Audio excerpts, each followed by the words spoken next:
સ્વયંવરની યોજનાઓ ઘડાણી હતી. રૂકમણીજીના સ્વયંવરની યોજના ઘડાઈ હતી, પણ રૂકમી સમજી ગયો કે સ્વયંવર જો થશે, સ્વયંવરની એક પ્રથા હતી ને એ સમયમાં ક્ષત્રિયોની કન્યા એના વિવાહ સ્વયંવર પ્રથાથી થતા.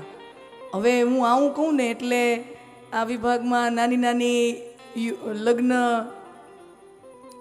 યોગ્ય જે કન્યાઓ હોય ને એ સીધી મમ્મી બિચારી ઢહળી ઢહળી લઈ આવી હોય, હાલ કથામાં હાલ હાલ હાલ તારા જેટલી છોકરી કથા કરે હાલ, એમ કરીને ઢહળી લઈ આવી હોય એની મમ્મી.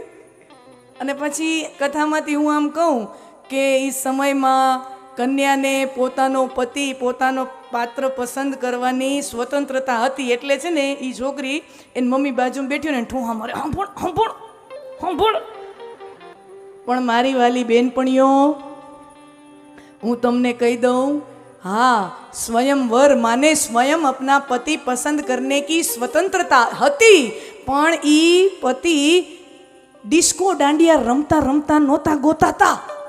हो પોતાને પોતાનો પતિ પસંદ કરવાની સ્વતંત્રતા હતી, પણ ઈ સ્વતંત્રતાનો એવો ગેરઉપયોગ ગમે એમ ઢીંચાક ઢીંચાક રખડતા રખડતા નહોતો ગોતાતો. એની એક પદ્ધતિ, there was some protocol behind it.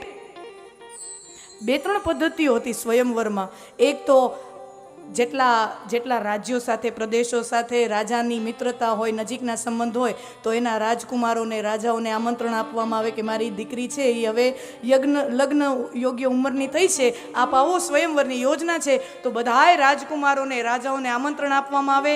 આખા મહેલમાં આમ રાજાઓની કતાર લાગી હોય. કાલિદાસનું એક પુસ્તક છે, એમાં સુંદર મજાની નથી ઓલી ઇન્દુમતી માળા લઈને જતા રાજકુમારોની આખી આમ દીપ આમ લાઈન થતી હોય, અને રાજકુમારીની સાથે એની બે ત્રણ બહેનપણીઓ ચાલે.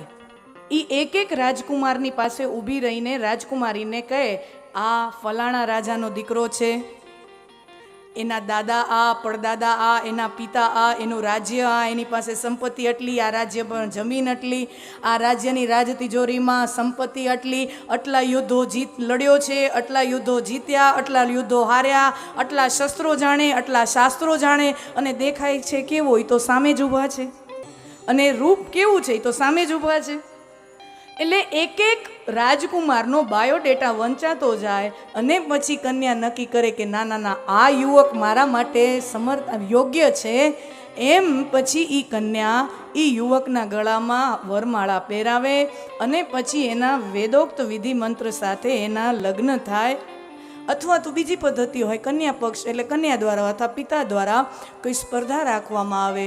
નથી મહાભારતમાં મત્સ્યભેદ અને રામાયણમાં શિવ ધનુષ ભંગની કથા કે કોઈ એવી સ્પર્ધા રાખવામાં આવે. હા, સ્ત્રીને એવી ઈચ્છા હોય કે દુનિયામાં કોઈ ના કરી શકે ને એવું પરાક્રમ કરે ને એવા પુરુષને વરું હોતા હે. જો કોઈ ના કર શકે વો જો કર શકે એવા પુરુષને હું વરું. ઘણી સ્ત્રીને એવી ઈચ્છા હોય તો અમુક એવી સ્પર્ધાની એવી પદ્ધતિ હતી.